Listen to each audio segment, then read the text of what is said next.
नमस्कार. मी सगळे आम्ही पत्रकार आज या ठिकाणी अहिल्यानगर दक्षिणचे खासदार निलेशजी लंके हे 2 दिवसांपूर्वी म्हणजे 28 एप्रिल मंगळवार रोजी श्रीगोंद्यात त्यांनी पत्रकार परिषद ए स्टार हॉटेल येथे आयोजित केली होती.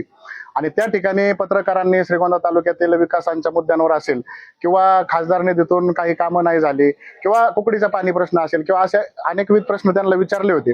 पत्रकार परिषद संपल्यानंतर त्या विचारलेल्या प्रश्नांचा राग मनात धरून त्यांनी आमच्या काही सहकारी पत्रकारांना त्या ठिकाणी खाली आल्यानंतर, तुम्ही असे आडवे तिडवे प्रश्न माणसात विचारून तुम्हालाच फार समजतं का, असं वागत जाऊ नका, असले प्रश्न परत मला विचारायचे नाहीत. तसेच मी अनेक भागात फिरतो, परंतु मला असे प्रश्न कुणीच विचारत नाही. श्रीगोंदा तालुक्यातल्याच पत्रकारांना फार प्रश्न पडतात. अशी भाषा वापरून एक प्रकारे लोकशाहीचा जो चौथा स्तंभ आहे त्या पत्रकारांवर दबाव टाकण्याचा प्रयत्न केलेला आहे. आणि त्याच घटनेचा आम्ही खऱ्या अर्थाने या ठिकाणी निषेध करतो. लोकशाहीत पत्रकारांना कुणालाही प्रश्न विचारण्याचा अधिकार आहे आणि त्या प्रश्नाचं उत्तर देणं न देणं हे समोरच्याचं कर्तव्य आहे. परंतु तसं न करता फक्त पत्रकार परिषद विचारलेल्या प्रश्नांचा राग मनात धरून खासदार निलेश लंके यांनी त्या ठिकाणी खाली आल्यानंतर काही सहकाऱ्यांना, हे तू इकडे रे, तूच लय मागाशी बोलत होता, तुला लय समजतं का, तुला लय ज्ञान आहे का, अशा पद्धतीने आरेरावी करून दमदाटीची भाषा वापरलेली आहे. आणि त्या सर्व घटनेचा निषेध आम्ही श्रीगोंदा तालुक्यातील पत्रकारांनी आज या ठिकाणी केलेला आहे.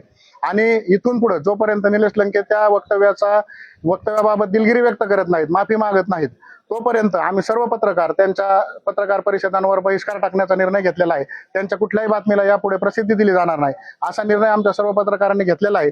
त्याबाबतचं निवेदन संसदेचे अध्यक्ष ओमजी बिर्ला असतील, पंतप्रधान नरेंद्रजी मोदी असतील, मुख्यमंत्री देवेंद्रजी फडणवीस, त्याचप्रमाणे पालकमंत्री राधाकृष्णजी विखे, श्रीगोंद्याचे तहसीलदार असतील, पोलीस निरीक्षक असतील, यांना आम्ही सर्व पत्रकारांनी आज एकत्रित येऊन निवेदन दिलेलं आहे. खऱ्या अर्थानं पत्रकार हा काही कुठं कुणाच्या स्वार्थापायी काम करत नाही, परंतु पत्रकार हे कुणाच्या तरी ताटाखालचे मांजर असल्यासारखं त्या दिवशी बोलत होते की तुला ह्याने सांगितलं असेल, तुला त्यांनी सांगितलं असेल, किंवा 2-4 चॅनलवाल्यांना हे सांगतात ते सांगतात. म्हणजे ही जी खासदारांची भाषा आहे ही चुकीची आहे. पत्रकार निस्वार्थ हेतूने समाजाचा आरसा म्हणून काम करत असतो आणि असं काम करत असताना एका खासदार पदावर काम करणाऱ्या व्यक्तीने पत्रकारांना टार्गेट करणं किंवा आरेरावीची भाषा वापरून त्यांचा आवाज दाबण्याचा प्रयत्न करणं हे 100% चुकीचं आहे, निषेधार्ह आहे. आम्ही या घटनेचा सर्वजण तीव्र शब्दात निषेध करतो. धन्यवाद.